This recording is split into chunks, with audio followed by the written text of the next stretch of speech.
Python, if you have to calculate the volume of a cylinder, we program it like this: hash the constant for pi, constant pi.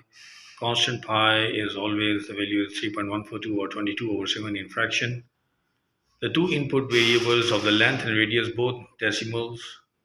Radius float input, please enter the radius of the cylinder. Length float input, please enter the length of the cylinder. The calculation result stored in the variable volume equal to radius multiplied by radius multiplied by length multiplied by constant pi. The result output using print will a little message with a little message volume of the cylinder is. So once we run this program, so it will ask us to enter the radius, the value of radius of the cylinder, and the radius, the length of the cylinder.